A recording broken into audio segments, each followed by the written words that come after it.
もこけしです。突然ですが、まあ、最近突然の企画が多いですが、今回は比較的教育的な企画をやっていきたいと思います。近年、世界的に異常気象が流行しています。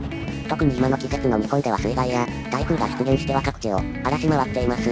いつもは恵みの雨とも呼ばれている雨によって水が溜まり、そこに車ごと沈み命を落とすということも珍しくありません。そこでこの物理学に強いゲームを使って彗星と戦っていきたいと思います。投稿者自身、理系科目に弱い人間で、実験も下手なのですが、このゲームを何かに役立てようと思い動画を作成しました。災害に関する動画なので、それらに対する耐性がない方はご了承ください。前提に、マップの説明をします。こちらのマップは BNG ドライバーならご用達のグリッドマップです。いろんな実験用装置があり、どれも物理学の実験にはもってこいです。そんな中でもこの川を模した仕掛けでは、一応水星実験が可能となっています。一応というのは、このゲーム、水力に関する仕組みが追加されたのがつい最近で、川などの挙動がそこまでリアルではないことを含んでいます。クルーズコントロールを仕掛けてまっすぐ走っていくと、AWD のサンバースト君も水に押し流され、岸から130メートル地点で溺れてしまいました。ちょうどボンネットに水が入り込んでます。この仕掛けを利用して、ドアの開閉と水の勢いの関係を調べたいと思います。実は BeamNG ドライブというゲーム、事前に実験した感じ、水にある程度使っていたら全てのコードでドアの開閉の動作が同じなので、上下の水圧という概念をシミュレーションしていない可能性が大きいことが分かりました。つまり、このゲームの推理学ではどこの推進から実験してもある程度結果が同じということなので、岸から100メートルの地点で実験を行うことにします。6分の1あたりが水に浸かる場所ですね。そして、水の流れの強さをワールドエディタで操作していきます。今の海岸の波打ち際のような流れが 0.4 なので、これを増やしていきます。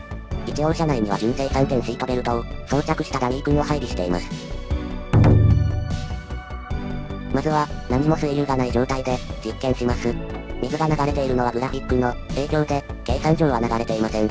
多少の水圧からか、水を押した後はドアが押し戻されますが、この開閉に用いる力も、一般人レベルなので、まあいいのかな。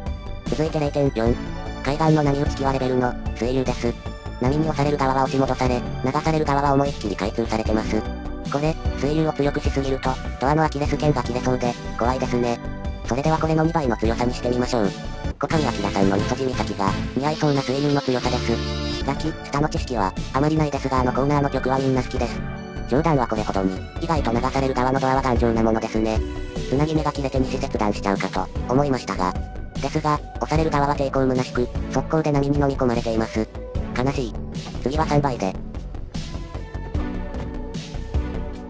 もう押される側は何もできません。5倍にしてみます。と思ったらこれ、数値変えた瞬間に車体が傾いてますね。これはどうなるのでしょうか。押される側は微動だにせず、流される側はすごい勢いで開閉しています。津軽海峡の 2.5 倍ってどんくらいだ？波長を計算しようにも、これただ波の形をしたアニメーションが動いてるだけなのでわかんねえ。ガバガバ実験ですみません。7.5 倍にしてみます。もうしぶっ立ててますね。この実を投げたら別れた人と会えそうです。押される側にはもう言及しません。流される側は一瞬で開いています。10倍にすると。それでもあまり変わりませんね。ちなみに、この時点で 3.5 度の傾きが生じてます。内部から見ると怖いですね。15倍にします。では、流されてます。無理やり固定してみても、水流は無慈悲なほど流してきます。上下の水圧がほぼ関係ないので、一応この状態でドアを開けてみるとこの通り。いろいろ試して、流されないのは 4.325 くらいの値だと分かりました。じゃあここでドアを開けてみると。